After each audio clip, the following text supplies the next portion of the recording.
Welcome, Immigrant Nation. Another week, another new episode. I am your host, Aaron Deliosa, and this is an Immigrant's Life podcast. Every week, I love starting my episode by thanking you, Immigrant Nation, for listening, supporting, and all the things that you guys do to help me share these amazing stories. I really, really do appreciate you guys. And speaking of being grateful, I didn't even realize this till a few days ago that we are coming up to the 200 episode of this podcast. Incredible. It's a feat, and I'm really proud of the accomplishment that we have done here. We have done so much that I never dreamed of. Winning the SEMA Award for Best Podcast back in 2022, being on a radio show with my hermano, Franklin Rodriguez, and, just making connection and friends online. I mean, I'm really, really grateful. And I'm glad that you guys are there every step of the way. So why don't we just talk about this week's episode so we can get the 200 episode sooner? You know what I'm saying? In this episode, we delve into the profound journey of a psychotherapist. Our guest shares insight on overcoming personal struggles, navigating family dynamics, and the transformative power of therapy. Join us as we explore themes of resilience, self-discovery, and the crucial connection between therapist and client. Man, this episode is something. I really enjoyed recording this episode with our guest because, she's a therapist. She talks for a living or listens for a living. So it was a very interesting episode, and I hope you guys enjoy it as well. And let's not waste more time. Without further ado, let's get into the show. Isa, dalawa, tatlo. Today's guest is the founder of Ikarus Mind Psychotherapy. She doesn't read minds like Professor X, but she'll guide you toward healing and reaching your potential. Everyone, please welcome Kiersty Xavier. Yeah, can I applaud that? Because that was Of course. freaking good. Oh, appreciate that. I say this all the time, but it's my favorite part of the podcast before I do my research and then I write down like a good introduction for a guest. I love it. Yeah. Thank you. Appreciate that. Thank you for coming on the podcast. I know you're a busy lady. Thanks. Even though, I'm not, you're not going to put that part in. Okay. And now what? No, really. Am I supposed to? Okay. Why don't you tell the Immigrant Nation where they can reach you or if you want to promote anything? Oh, okay. If anyone is interested, please check out my Instagram, Ikarus_mind, or our website, ikarusmind.com, and just get connected. There you go. It's beautiful. Why did you name it Ikarus? Oh, that's such a good question. People ask me this a lot. When I was younger, I used creative writing as an outlet. And for some reason, that name really resonated with me. It just stuck out to me. So when I was in high school, I wrote about this fictional character called Ikarus. And people ask me, is that if it's the same character, like the mythological character, the god who got too close to the sun. It's not, but, and the spelling is different, right? I switched out the C for the K. But anyways, this fictional character, Ikarus, he's almost like an anti-hero. And he's just very real, and he has this longing in his soul, and he wants to explore everything about life on a deeper level. So he has these anonymous conversations with this stranger, and they just have these deep existential talks about life and suffering and love. That was a way for me to have my own outlet of all the things I was going through. A beautiful story. Thank you for sharing that. I'm not gonna lie. When I saw the name Ikarus, I'm like, oh, like the Greek mythology, which one of my favorite. I love Greek mythology. Yeah. Yes. No, me too. Yeah. It just helps us think beyond like it helps us think beyond our own human condition and look like for bigger themes that we all struggle with, and other than just ourselves and our own world, right? It just takes us out of our own world. Is that how you approach your psychotherapy practice? That's a great question. Yeah, it's always about like in therapy, it is about establishing a deeper connection within themselves. I always tell them that in a session, yes, they're connecting with me, but they're really there to connect with themselves. And it may sound easier said than done, but it's quite challenging, especially when people have resistance and they put up blockages in themselves, when they have the walls up, right? So it's it could be scary. It could truly feel vulnerable to feel their emotions and to connect to themselves. Because then they may reach a point where they feel like, I don't even know who I am.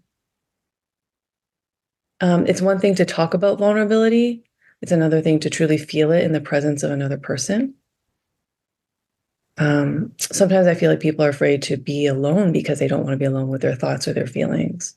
So, yeah, therapy, I mean, obviously, I try not to make it feel scary, but something that's, yeah, just again, exploring the themes in their lives that seem to run the course of their life, right? If it's always that one thing that they're struggling with, the one thing that they go back to, right? The fear or the anxiety or a limiting mindset. It's always that one thing, almost like the Achilles heel. Yeah. I like what you said about vulnerable towards people, like feeling vulnerable. Like you meet someone, maybe it could be a party or it could be whatever settings, and a person will just open up to the person and say their deepest fears, but something that they will never say to their friends or their Yeah, family. yeah, exactly. That's exactly what being a therapist is. So that trusted stranger. Yeah. Why do you think is that? Because there's a kind of freedom in the anonymity of confiding in someone who doesn't know, like who's not really connected to your world. So they can truly give a more honest, objective opinion and perspective, right? Where there are no consequences to, oh, okay, but my partner's best friend, and that's going to affect our relationship. We entangle ourselves in these social dynamics with, oh, we have to put up a front in front of these people. Or we have to, put up this persona to make these people happy. We just constrain ourselves from being our authentic self, and we have this mask that sometimes we don't even realize that we have on. Some people identify as being a chameleon, and that's just how they are. They just kind of change depending on who they're with.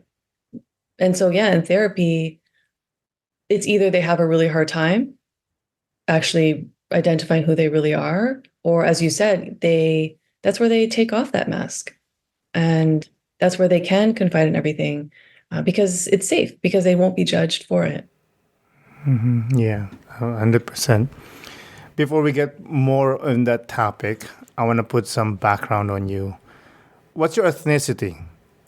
Oh my God. Okay. Oh, can I? I don't know if I want to talk about that. Oh, sorry. No, I do want to talk about it, but um, I think because I've always struggled with my like family background. I've never felt like I fit in. That's I was just raised very Canadian, and in a way, I feel rejected from my family heritage. So it's just very uncomfortable for me when I tell people, because then they automatically put me in a box, and I don't like that. That's why. How did that affect you growing up, being feeling that not belonging or connected to this background? That's a great question. I've always felt like an outsider. Yeah. I always I've always had an aversion to being labeled. Um, yeah, I've always been this loner in a way. Like in a way, I like to kind of call myself this social loner. Yeah. I was never part of a single group in high school. I always just did my own thing. Um, I was also raised by a single mom, so that also really affected me growing up because that wasn't a normal, typical upbringing. I learned a lot from my mom, though. I mean, but because she also didn't have many friends growing up, I learned to be really independent. I grew up really fast as a person, and actually, the older I get, the more my own healing journey has been about loving that inner child in me. So even though I get older, I almost feel that I become more myself, freer, more silly, just not caring what people think. Right? It's really great. There's freedom. Yeah. Yeah. You said that you were raised by a single mom. I know your dad passed away when you were young. Can we talk about that? Yes. Wait, how do you know that? I find ways. I told you. Oh, yes, I did talk about that in my you mean my interview with Holland Lorview, the kids? I believe so. Yeah. Yeah, I yeah, don't yeah. remember. I just see things and I'll just absorb them. Oh, okay. Well, if you didn't, then I think that's really creepy. Yeah. I was like, where is that on the internet? Oh, okay. No. Yeah, we could talk about that. Yeah. How old were you when it happened? I was 3. Whoa. Yeah. So you never knew him. No, I don't. No, I didn't. How do you think his passing affected you through your life? It's that's such a that's going to take a long time to answer. Kids are so resilient, and I realize this looking back because I accepted this fact, and for me, it was something normal because that was kind of my whole life. But it was only when I became older, especially in high school, I really struggled with depression. And I struggled with self-worth, even though I didn't know what that even was. I didn't even have the language to say I'm struggling with self-worth. All I knew was I could not even say that I deserve love. I could not say those words, those 3 words, without feeling extremely vulnerable. Right. So because I didn't feel I did. And so I struggled in my relationships, like romantic relationships. I would always push men away. And it was funny because I'd be like, no, no, you think you like me, but you don't like me. And people, and then the guys would be like, okay, that's like the strangest rejection ever. Yeah. So in my 20s, like I traveled the world.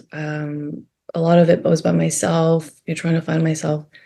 There's a difference between being by yourself and being with yourself. And for me, it's been a lot of time in my 20s being with myself, trying to just also like absorb, not trying to absorb, trying just to, like, I'm an empath. So I was just feeling everything like so intensely.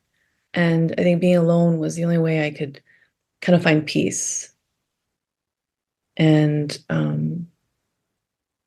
yeah. So yeah, my healing journey has been my whole life, but I definitely recognize that I could not process the trauma in my childhood as a child. Um, it's only been that way. I really started my healing journey in when I turned 30, to be honest. That late, eh?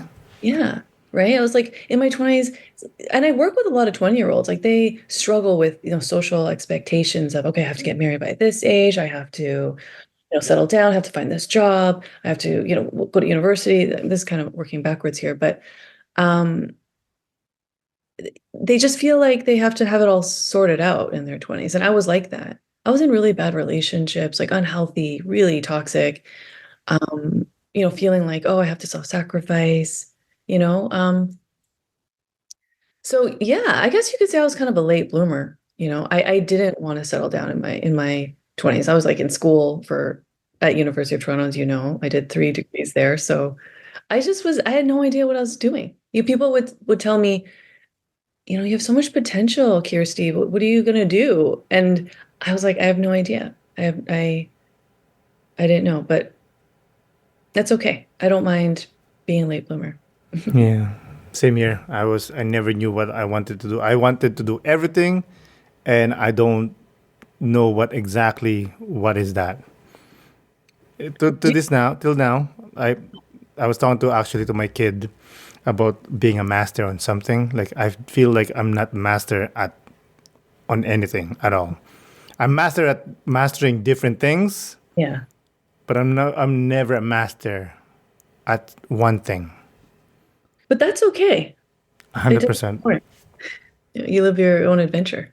Yeah, like I like I like missing things. I love basketball. I will play basketball when it's basketball season. But once it's over, it's over. For me, okay, fine. Let's move on to the next one. Let's do cycling. I cycle Oh, or work out or whatever. Lift weights. I think lifting weights is the only one that I do almost every day. But if activities, I like changing it up. yes, I do see that you lift your weights. You I, never even make that expression though. yeah, I know. I try to, how do I say it? I try to slow down the inevitable. That's good. It's good. Yeah. I also like the idea that once my kid sees me working out, that hopefully someday they'll like, dad is doing that. Maybe that's a good thing. I'll do it too. Yeah. Setting an example, as they say. Yeah. Oh, totally. Totally. You mentioned earlier that kids are resilient. I Mhm. don't believe this because kids, yeah, they can go through, but then they'll grow up as adults with traumas. I know. Does that show resilience? Well, because they're not a kid anymore. Yeah. When they grow up, it's almost this disenchantment of the world and how it really is. It's not this fairy tale that our parents, the, it's, I don't know what I want to say. It almost sounds really dark, but Say it. well, what am I trying to say? Like our parents try to protect us as kids. What are they trying to protect us from? Bad things, or maybe from themselves. Right. Human suffering and all that in this world. But it doesn't mean it doesn't exist. Right. So even though my mom tried to provide me with the best childhood, it didn't protect me from being bullied in school or from depression, from my own emotions. So yeah, when we grow up, it just all comes to the fore. And because I guess as kids, like we really have that power to imagine, right? Create worlds in our mind, and we can imagine all that beauty and all that wonder and all the good things. But when you're an adult, when you see the real world, you don't really have time to imagine so much. Like that imagination almost dies in a lot of us. And I think that's the sad part. I think that's why in my practice, I really do talk a lot about the inner child healing and about the power of play. Like that's just like releasing and letting go and being in your body and feeling connected to yourself and just having fun. And that's powerful. Yeah, that's powerful. I love when you say like they talk to the inner child or heal the inner child. I didn't know this a few years ago, and I'm like, what does that mean? And obviously, I work on it. I'm like, that dude, that little kid that was wanting to do things or wanting to eat because we didn't have food. That guy, you need to take care of that guy. Yeah. Right, because that little guy, he's the one that gets triggered. When certain things kind of hit you the wrong way, and he guess who's reacting? It's that little inner child who feels afraid, right? Yeah, insecure. Hmm. Yeah, for sure. I want to go back a little bit with your dad and you as well, obviously. Hmm. I've read that a lot of people that grows up without a dad has they tend to get daddy issues. Do you think do you had that? You suffered from that? What do you mean by daddy issues? Like if they see a man, I don't know, I guess for you, for I'm not gonna speak for you actually. For me, like, how would I say this? I kind of grew up without a dad too, because he Mm, was busy with sex, drugs, and rock and roll. mm, And for me, I always want that like approval from him, right? mhm, And I always that anger towards like I'm gonna show you. mm, I guess that's what that for me how it showed up.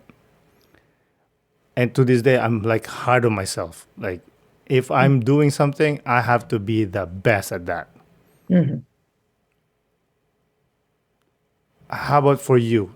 Do you think you had that too in a certain way? No, no, my story is very different. It is so in by your definition, honestly, we all have daddy issues then, Yeah. right? And I think for me, it's because like I always want to go beyond that label because I don't think it's fair that we pigeonhole people and yeah, to be honest, like even there's still a shame that my inner child feels that shame because I don't want people looking at me differently. Something like, oh, that I've lacked something, or jumping to conclusions that, oh, automatically I have these daddy issues. I don't want people to tell me how it is. Don't tell me how it is. I know how it is. Um, yeah, so in that sense, we all do, because as you just said, even though your dad is still alive, he wasn't really present.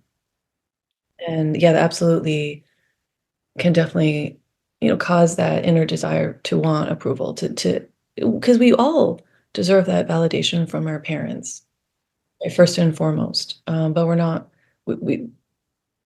but yeah, life isn't a fairy tale. But that doesn't mean just because it's not a fairy tale doesn't mean it can't be a enriching life, a rewarding life, a fulfilling life. Right? Those challenges, honestly, that make it fulfilling and rewarding, right? Um, so even the person who is overly attached to their father, best dad of the year award, there can still be daddy issues there, right? That need for exactly that need for that approval as well. Um, yeah, so I just try to stay from away from those labels. For me, as I said, I think it was more shame and that lack of sense of like that lack of self-worth. Um, Kids tend to blame themselves in trauma as well, even if it had nothing to do with me directly.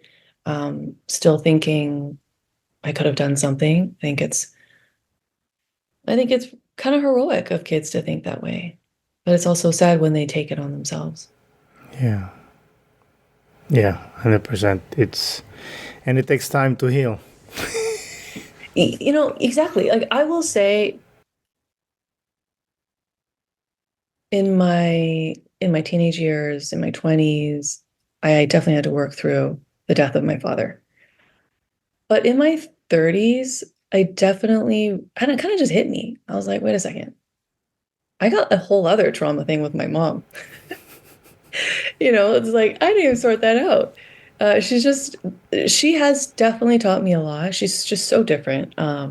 If she, yeah, she's just, uh, I won't talk about her too much, but I will say two things that I actually just recently realized. And it was a conversation I had with my friend because, she asked me if I normally speak up, or she said, "Do you normally talk back to people?" And I was like, "Where is that coming from? That kind of language?" And I was curious. And I said, "Oh, you mean speak up, not talk back?" right? Because it's like I'm an adult here, right? I'm not a child. And she was saying how, oh yes, it actually it reminded her of that inner child moment where she was scolded by her parents, right? The point I want to make is that yeah, I didn't grow up in that typical Asian family. I mean, my mom would definitely yell at us when we were acting out of line, but she never told me like to shut up or to never speak up or to never speak back. She never stopped me from speaking back to her. We would just have these yelling matches. but but I wondered that. And always grew up, even though I never truly found my inner voice until later in life, because I struggle with my self-worth. I look back and I realize I'm glad that I didn't have to deal with that trauma of her trying to silence me. I think deep down inside, perhaps she knew that in order for me to survive in this world, I need to learn how to stick up for myself. I need to learn, to advocate for myself. Because as a single mom, like my mom is petite, I'm a whole head taller than her. I witnessed her being taken advantage of by people, and it bothered me so much. Like I would feel so protective of her. And I wondered why she wouldn't act differently or speak louder. Like, didn't she care that people looked down on her? Didn't she care that people underestimate her? And you know what? The answer is no. No, she didn't give a fuck. She was who she was, and it didn't matter that people underestimated her. Um, and so I also learned in some ways that it was good it was good to be underestimated. It was good that people underestimated me, because I used it to develop my character and to strengthen my own identity and skills. Because in the end, it wasn't about proving myself to anyone else. It was about knowing that I could do it for me. And then you can decide what you think of it. But it's basically take it or leave it. That's how it was in my first career. I worked in the hospital. It was just some people judged me all the time for how I look, because I was a visible minority, because I was a woman, because I worked in the hospital as a spiritual care provider, and uh, people would take one look at me and be like, "No, she can't handle what I'm going through." I would surprise a lot of people, and they would actually tell me, I wasn't sure. I wasn't sure I'd be able to open up to you. Um, but then I'm always glad. I'm glad that I could prove people wrong in that sense. I'm glad that um, in the end, all I could do is just be me. It seems that you still are so averse towards label. Does that apply with your relationship with other people? Um, you mean, sorry, does that apply to like my friendships? Yeah, friendship or any relationship you have. Like, oh, Christy, she's very, I don't know, she's very particular. Right. So yeah, so there's a difference. Like I can totally own who I am if someone says something. Oh yeah, yeah, yeah. It's just that I don't like to box anyone into that, and I don't like to be boxed. So I don't like to be boxed into it. So I won't box other people in that. Right? We're more than that. Yeah. Where did you get that from? Not wanting to be boxed and not being labeled. I guess it just comes from the whole don't judge a book by its cover. I mean, the cover is important, but hardly, right? But people want to stop at the cover. Yeah. I'm a cover guy too. Cover and then like vibe. Oh yeah. What's up? If I see someone, I almost, I'm not saying 100%, but almost the percentage of me knowing that I wouldn't like the person is like high percentage. Uh, I don't think I'm judgmental, but it's just like once that energy or that vibe doesn't jive with me, I'm like, I got things to do, dude. oh, no, that's good. You don't need to give your energy to everybody. Being a therapist, do you have that?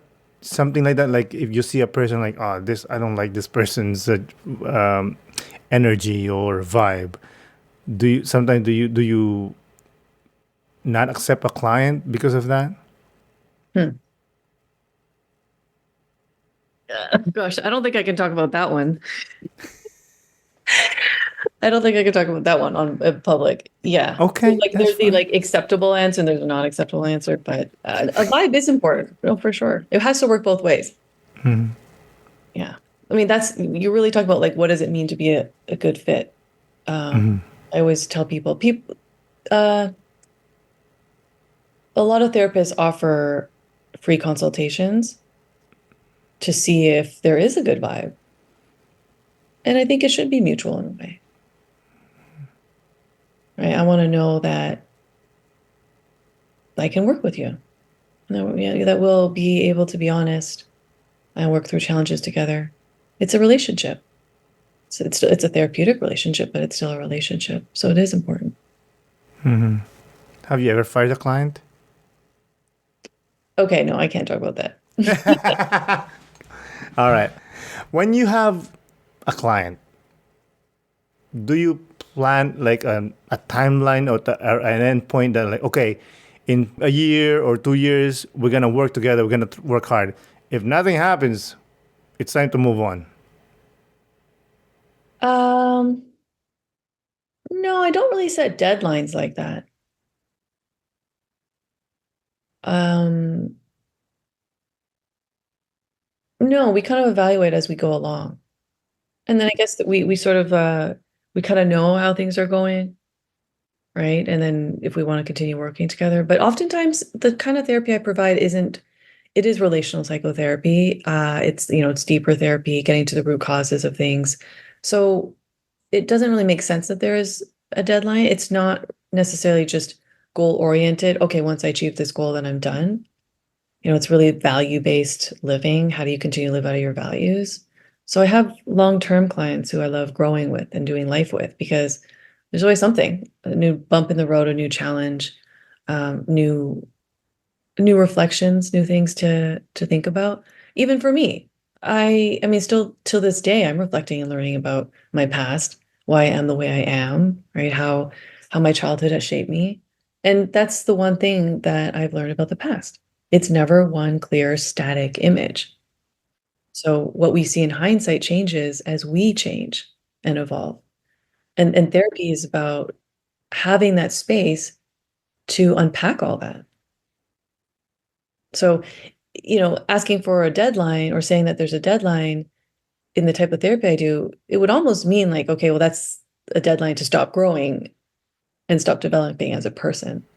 And that's not, Yeah. Yeah, that makes so much sense.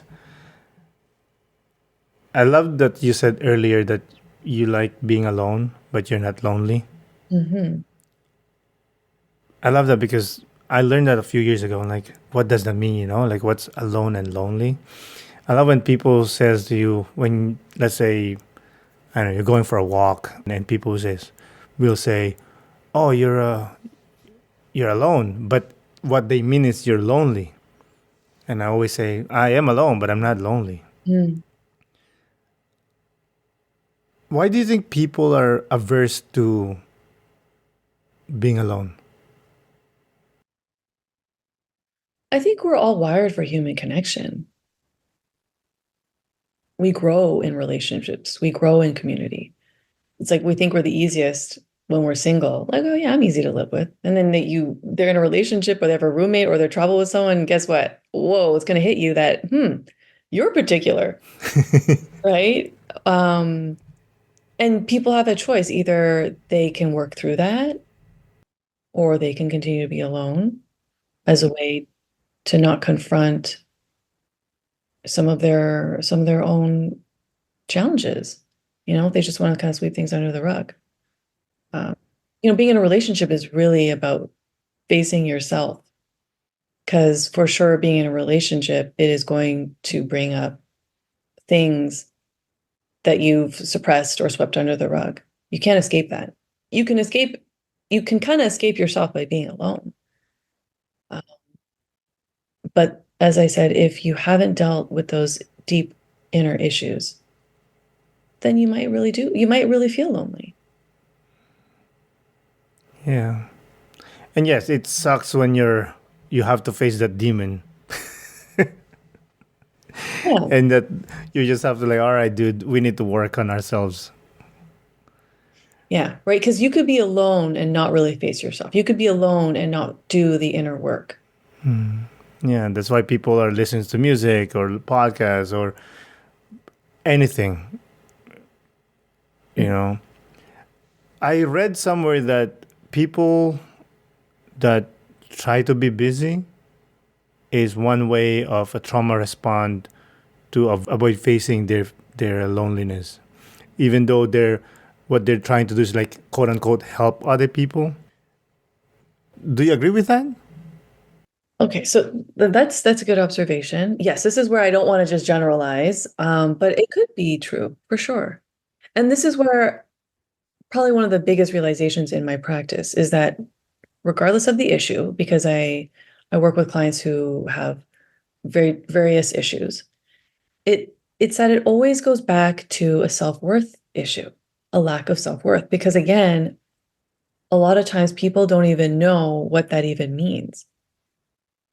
I mean, self-worth is knowing your own value as a human being. That's not based on performance or achievement or productivity, right? But just as they are. Um, Sometimes people who are really busy will put way too much value on the work that they produce, or just feeling like they're only worthy when they're productive, even if it's kind of meaningless productivity, just to kind of shoot the shit around the house, right? Or if they are not achieving something, then they don't feel worthy. So they always have to be high, like they have to be high achievers, things like that. So then they also don't know how to really rest because then when they rest, they're not achieving something. Yeah, so it doesn't always have to necessarily be a trauma response. It could be, but it's definitely a self-worth thing. For me, that's what I hear. Yeah, yeah, I agree with that. I was having a conversation with a friend last night, and she was like, "Oh, I'm so busy. I had to do this, to do that for people." But and she's like, "But I'm so tired, like spiritually and mentally tired." I'm like, "Oh, your cup's empty." I was like, "Yeah, very empty." I said, "Well, give yourself time to refill." And she's like, "Oh, in June, I'm gonna do that." I'm like, "Why wait? Do it now, you know?" But It, she's one of those. hmm. Well, it gets challenging. Is she a mother? Yes, single mom too. Right. Yeah, that's another thing, right? Wanting to do our best for our kids, the sacrifice, feeling, carrying that mother's guilt. If I'm resting, then I'm not giving enough for my children. Well, I do have compassion for that, but at the same time, we definitely have to see rest as a way to recharge, and that's part of the whole chain of being a productive person. Yeah. Well, for her, it wasn't really for her kids. It's more for like, quote unquote family and friends, like, oh, wedding here or sing cassette or whatever, Mm, you know. And then she'll complain about being tired. I'm like, bro, you need to refill yourself. You can't just give everything out, you know? mm. But That's so interesting. You said to refuel, yeah.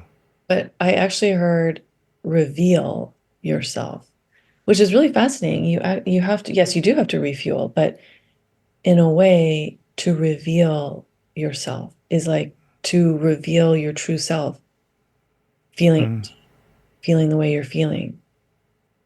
There's an honesty that has to come before recharging. What do you mean by that? Well, if you can't even acknowledge that you're burnt out, if you can't even really acknowledge that you deserve that rest and the refueling, it's Mm. easy for people to say it, but they're not really acknowledging. They're more just complaining that they're tired. Right? But Yeah. really acknowledging, yeah, I'm feeling empty right now. Mm. It just brings in a self-awareness. And with self-awareness comes a choice. Well, what do you want to do about that? Yeah. You think complaining is good? It's really funny, my husband actually said, "Wow, honey, you're kind of complaining a lot." I don't know what it was about. I was like, "What? No, I'm expressing myself." It's called self-expression. And then it kind of just blew me away. And I was laughing because I'm like, wait a second. If you think this is complaining, then you could probably argue that all my clients are complaining. And I just listen to people complain all the time. But I don't think that they're complaining all the time. It's important to voice your thoughts and your feelings. Um, I can't remember what he was saying I was complaining about. Because, I think sometimes, I don't want to generalize too much, but sometimes people will look at complaints as, okay, well, they're either fixable or they're not fixable. If we can't fix it, then what's the point in talking about it? But then as a therapist, well, that's exactly the point. Um, Talking about it is a way to get it off your chest, is a way to open yourself up to taking on a new perspective and processing your feelings. Right? It doesn't always have to come with a hard and fast solution. Not everything can be solutioned, Mm. right? But Yeah. there's still meaning in the feeling and the experiencing. Yeah, I think for me, complaining is if you continually say the same things and you haven't fixed it, or at least try to fix it. Yeah. I have no patience for that. Yeah. Like, oh, this friend of mine, she kept saying this and that and whatever, but, I'm always there for her. I'm like, all right, dude, you're just complaining now. Which I don't mind that, like, this is one thing I learned about my therapy. When I went to therapy, it was suggested to me by my therapist that, like, when somebody talks to me, I ask them, would you like me to listen or you want me to also give an opinion? Right. Because I felt like back before I learned that, people will just complain and complain, complain. And my instant knee jerk reaction is, this is the answer. This is how you solve this problem. Not knowing that, oh, that person just wants to vent out. Yeah. But you know why that's difficult for some people just to listen? Because it makes them uncomfortable to be on the receiving end of something emotional if someone is talking or complaining about something negative. People, so on the receiving end, you would rather provide a solution because it's almost relief from those negative experiences. Because you don't necessarily want to experience that in yourself. Yeah, I understand what you're saying there. But for me, sometimes I'm like, yo, dude, okay, if you say it once, I'm cool. But if you say it over and over again and you're just really repeating yourself, even though you know that there's an answer to the quote unquote problem, that I have no patience for. I feel like, okay, I'm just wasting time here, or we're wasting time. Yeah, it's difficult because we have so many layers. There's so many factors that hold people back from doing things because of these social rules and social dynamics and expectations.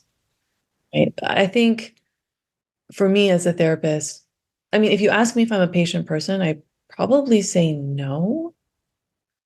But as a therapist, I guess what helps me have a lot of patience is a deep capacity for compassion and empathy. So when my clients come and express how they feel about their challenges, even if they are not ready to, quote unquote, do something about it, um, we're able to uncover the deeper layers of what they need to work through. What are the root causes to that makes them accept certain things in a relationship, that makes them afraid of speaking up. Right? As we talked about, it could be about their past and their childhood. So it is a deeper meaning and understanding that is worth talking about, even if they don't do anything about it for the next couple of sessions. even for a whole year, and living with this issue and this problem. I still don't see it necessarily as complaining, because I see that they are trying to work it out. Because self-expression in a safe space, in a safe relationship with a therapist, is still a way of trying to gain confidence as well, and building up that self-understanding of, this is what I'm really upset about. Because sometimes people can complain that they're really upset about this. Well, how come he never, takes out the garbage when I tell him to? But as you know, those little issues are usually indicative of a larger issue of not feeling heard, not feeling acknowledged. So we need time to identify that. That's why I would never say that my clients complain, because they're here for a reason. They're not, I mean, I definitely don't work with people who just expect me to tell them what they want to hear. I tell people that in the consult. That's my criteria. So yes, I won't work with people if they just want me to tell them what they want to hear. I'm here to build an honest relationship. I'm here to be your reflective mirror, an honest reflective mirror. So I'll tell you what I'm hearing. And there's often like a double listening skill for therapists. Yeah, I'm hearing what you're saying, but this is also what I'm really hearing, even though you're not saying that, like the deeper meaning of that. Yeah. How do you avoid from being passing judgment when you're hearing things like that? Empathy. Empathy. I can see different sides. Well, I don't want to sound like I'm somehow like some know-it-all or something, but Hey, you're a professional. So, well, that doesn't mean but it doesn't mean I'm a know-it-all. It doesn't mean I know it all. I'm always learning and growing. My clients teach me so much about life and about myself and about different perspectives. This is why I love what I do, because it's a collaborative approach. We're in this together. I'm not a mind reader, so you got to tell me what's on your heart, what's on your mind. We're going to dive deep together, but I can't do it without you.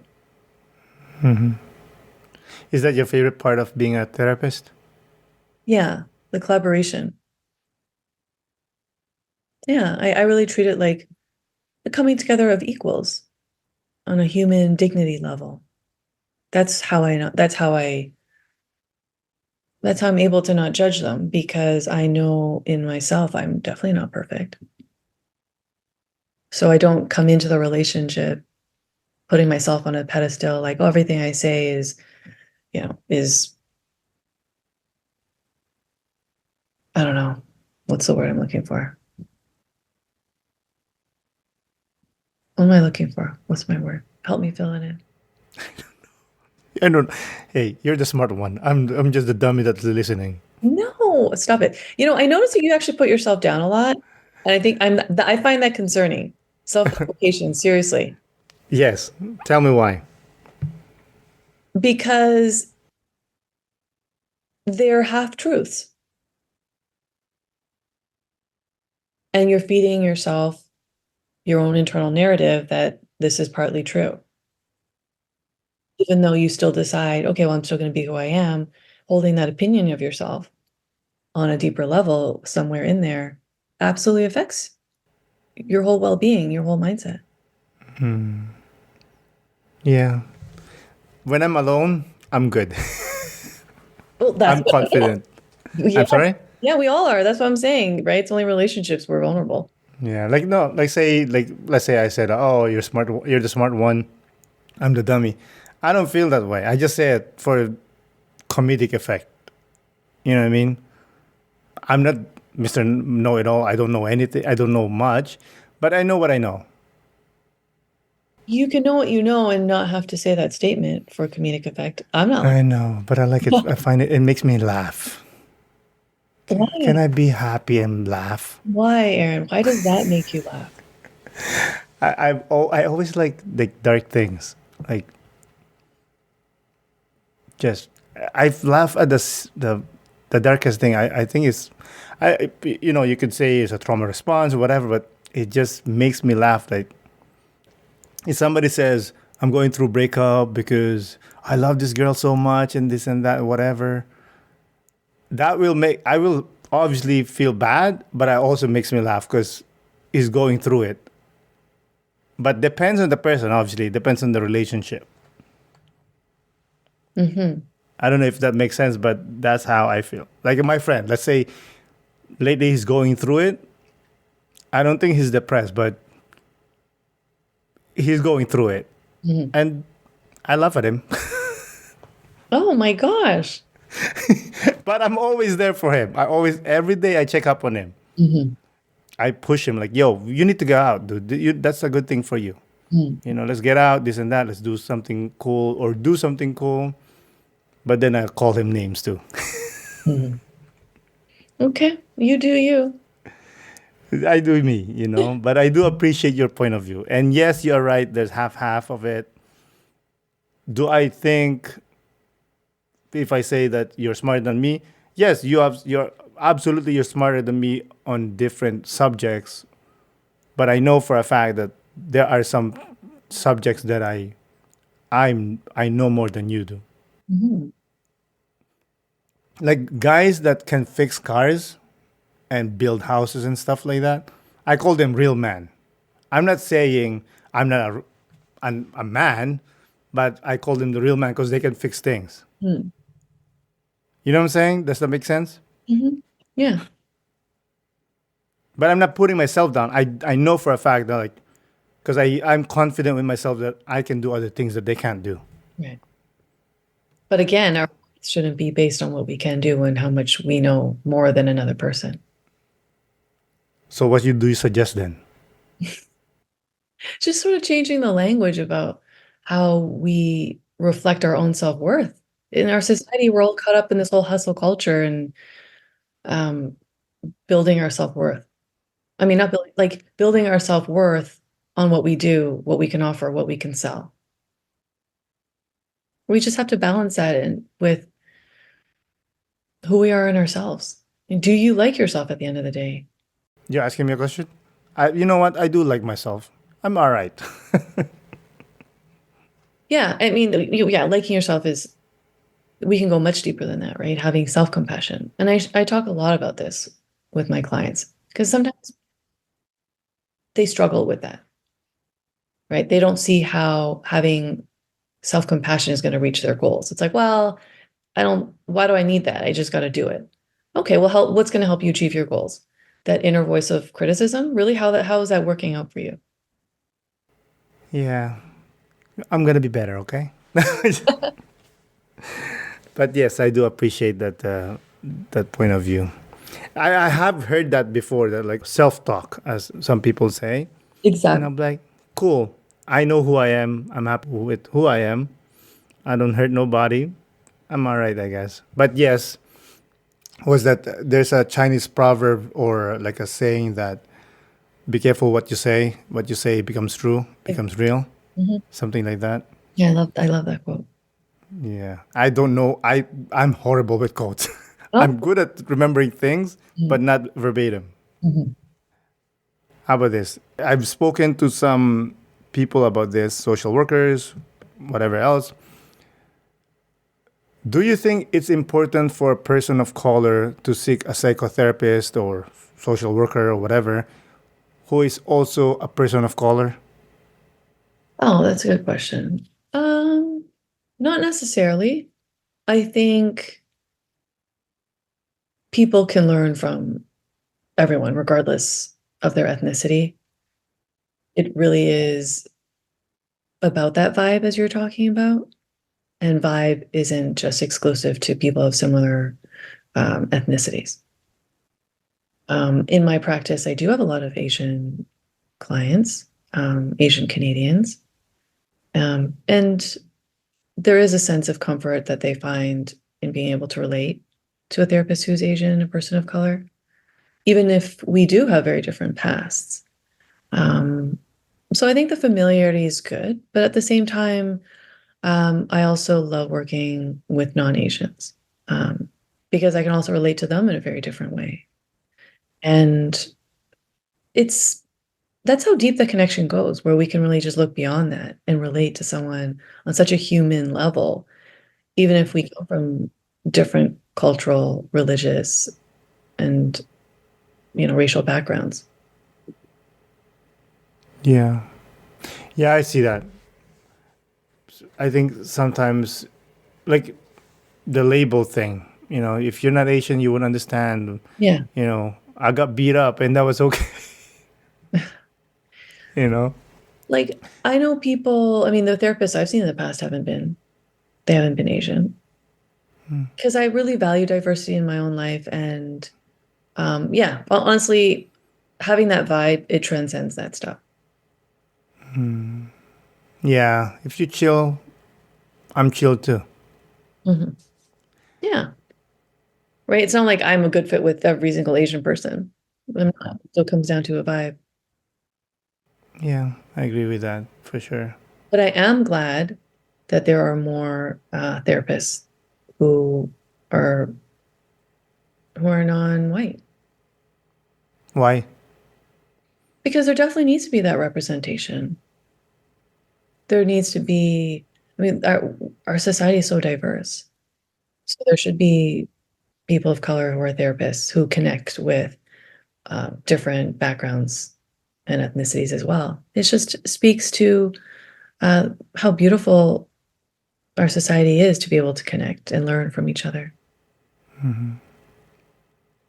When you were growing up, were you meticulous and did you choose your friends depends on their races or you just make friends? I was just friends with everybody.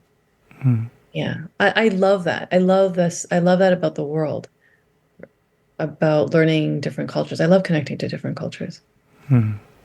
Yeah. Yeah, me too. I love eating their food too. That's the best part. Right. When your emotional and spiritual cup is empty, how do you refill it personally? Um, Definitely spend time alone, but also just my husband is a wonderful support as well. He's always very encouraging of taking walks. Yeah, walking is wonderful. Walking just helps you just get into a different frame of mind, be present. Um, yeah, listening to music. I love music.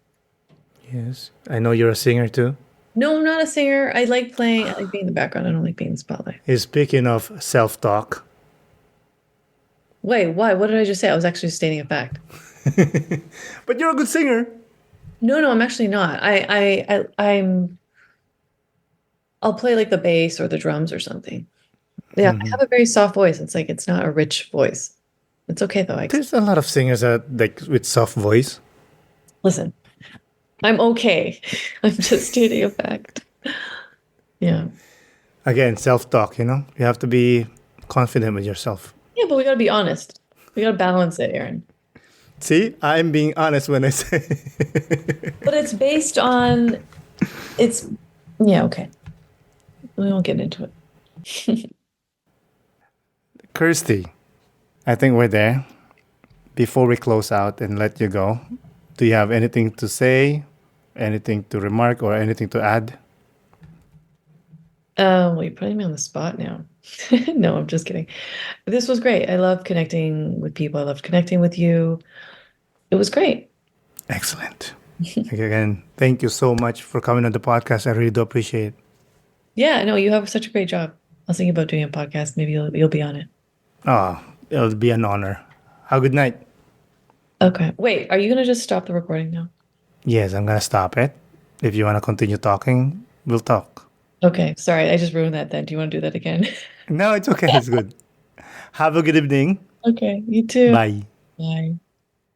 Again, Kiersty, thank you for coming on the podcast. I really do appreciate it. Thank you, listeners, for listening.